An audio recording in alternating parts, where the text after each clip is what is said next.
Hi friends, कैसे हैं आप लोग। आज हम देखने वाले हैं एब्रेसिव जेट मशीनिंग यानी कि एजेएम। ठीक है। सो एजेएम जब हम डिस्कस कर रहे हैं उसको हम 4 पार्ट में डिस्कस करेंगे। ठीक है। तो डिस्कस करने से पहले कुछ चीज़ें आपको बता दूं।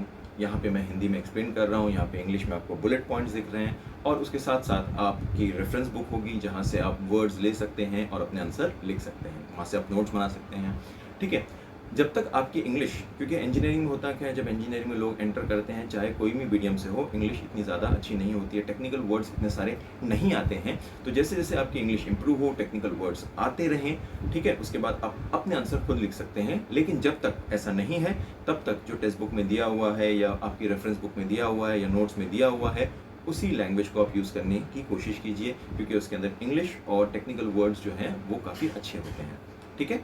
तो शुरुआत करते हैं डिस्कस करने के लिए एजेएम, जिसके अंदर हम डिस्कस करने वाले हैं 4 पार्ट्स में। तो फर्स्ट पार्ट जो है जो डिस्कस करने वाले हैं वो प्रिंसिपल ऑफ एजेएम। भाई ये एजेएम है क्या, ठीक है, वो डिस्कस करेंगे। फिर हम डिस्कस करेंगे कैरेक्टरिस्टिक्स, ये कहाँ पे यूज़ होगा, कैसे यूज़ होगा, क्या बेनिफिट है भाई, तो कैरेक्टरिस्टिक। और तीसरा हम डिस्कस करेंगे एब्रेसिव पार्टिकल्स के बारे में कि एब्रेसिव पार्टिकल्स कैसे रहना चाहिए और कौन कौन से।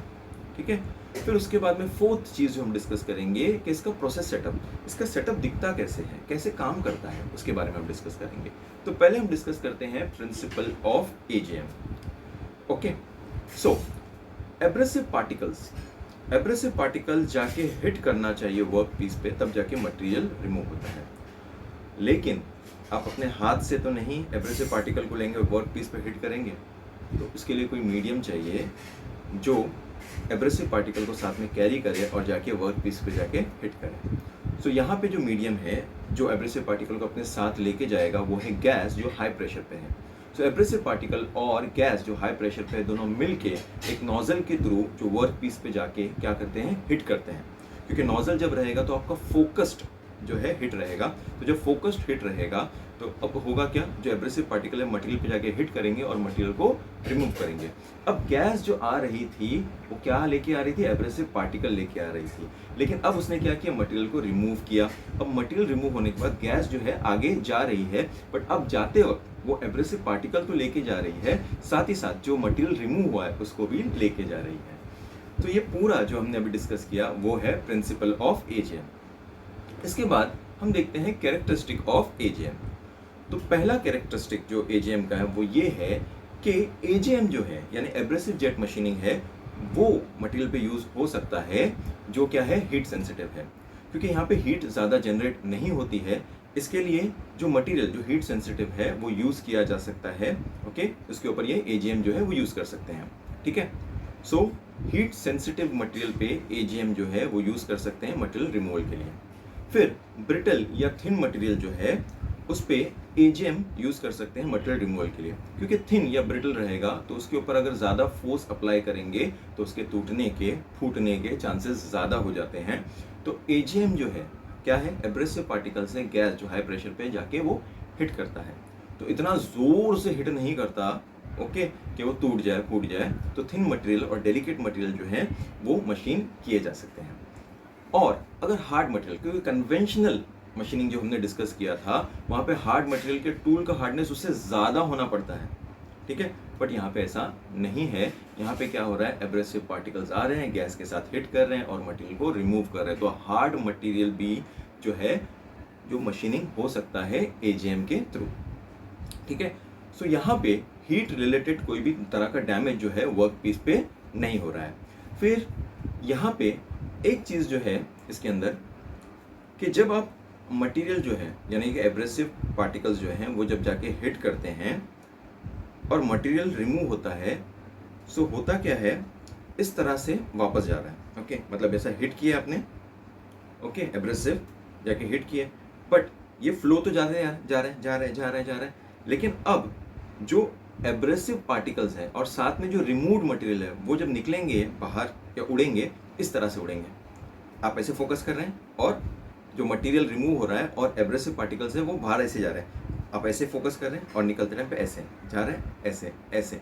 तो हो क्या रहा है, जो मटेरियल है अगर आपने डीप कट लिया है, आपने डीप कट लिया है तो आप देखेंगे कि वहाँ पे एक तरह का टेपर बन गया है। तो अपने अगर डीप कट लिया तो वहाँ पे वो ऐसे डायरेक्ट ऐसे नहीं रहेगा, वहाँ पे क्या रहेगा, टेपर रहेगा। क्यों टेपर रहेगा? क्योंकि एब्रेसिव मटेरियल जो ऐसे जा रहा है और जब वो वापस, क्योंकि आप डाल रहे हैं मटेरियल, एब्रेसिव पार्टिकल डाल रहे हैं, लेकिन आ क्या रहा है, एब्रेसिव पार्टिकल जा रहा है और जो मटेरियल रिमूव हो रहा है वो आ रहा है। तो जब वो बाहर आ रहा है तो इस तरह से आ रहा है, तो क्या फॉर्म हो रहा है, टेपर फॉर्म हो रहा है। वो किस केस में? जब आप डीप कट लेते हैं तो आप देख सकते हैं कि वहाँ पे क्या है, टेपर है। और एब्रेसिव जेट मशीनिंग जो है उससे क्या हो जाता है, आप कॉम्प्लेक्स या इंटीग्रेट शेप जो है वो भी मशीन कर सकते हैं। ठीक है, तो ये क्या था, कैरेक्टरिस्टिक ऑफ एजीएम।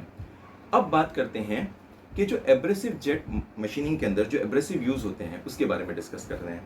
तो यहाँ पे जो एब्रेसिव यूज होते हैं वो कुछ इस प्रकार है। एल्यूमिनियम ऑक्साइड ज़्यादा प्रीफर किया जाता है। किसको? Aluminium oxide.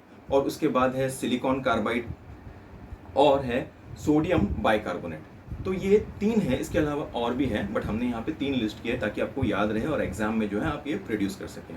तो सबसे प्रिफर्ड जो है वो है एल्यूमिनियम ऑक्साइड। ठीक है, अब इसका जो साइज है किसका, एब्रेसिव का, वो 10 से 50 माइक्रोमीटर तक होना चाहिए। ठीक है, और इसकी जो एजेस है वो शार्प होनी चाहिए। अगर एजेस शार्प होंगी तब जाके वो मटेरियल पे हिट करेगा और जाके मटेरियल को रिमूव करेगा। ठीक है, सो ये था एब्रेसिव्स जो यूज होते हैं एजीएम में, उसके बारे में। अब डिस्कस करते हैं प्रोसेस सेटअप। कुछ इस प्रकार दिखता है भाई।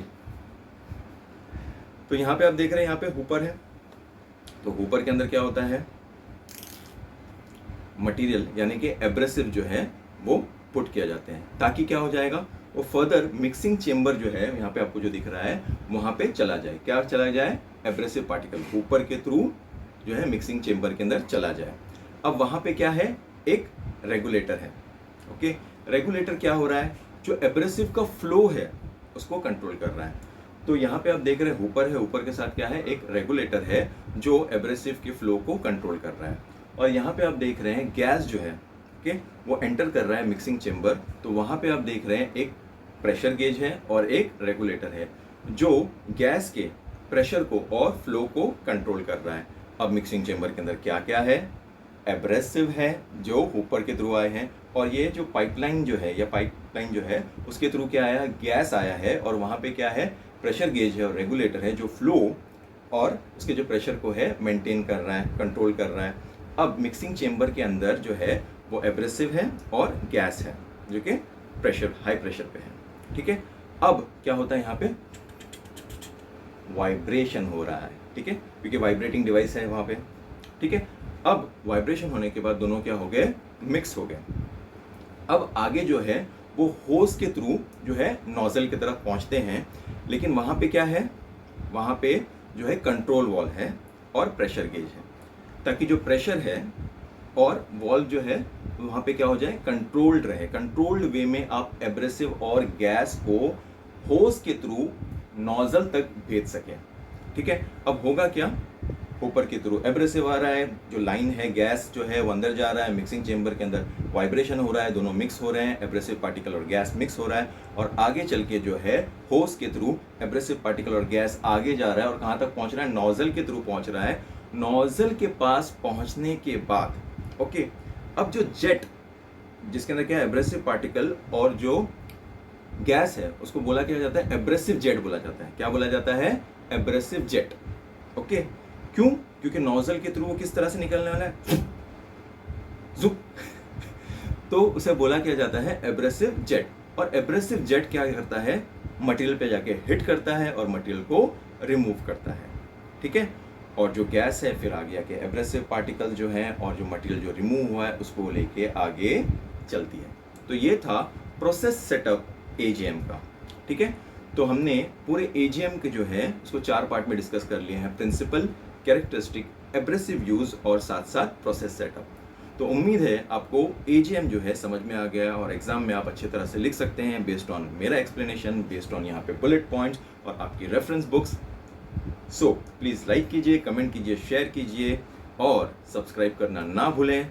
और कॉलेज में भाई आपके दोस्तों को बताओ कि यह ऐसा चैनल है, और आपको अगर कोई भी तरह का वीडियो चाहिए टेक्निकल के, ज़्यादातर मैकेनिकल की वीडियोस मैं बनाता हूँ, सो ज़रूर बताइए ताकि मैं वो वीडियोस भी बनाऊँ। लेकिन अभी जो है एडवांस मैन्युफैक्चरिंग प्रोसेस के मैं वीडियोस ज़्यादा बना रहा हूँ, तो आपको अगर कोई पर्टिकुलर टॉपिक इसमें चाहिए जो आप पहले बनवाना चाहते हैं तो प्लीज़ बताइएगा। ठीक है, फिर मिलेंगे अगले वीडियो में बहुत ही जल्द, तब तक के लिए गुड बाय।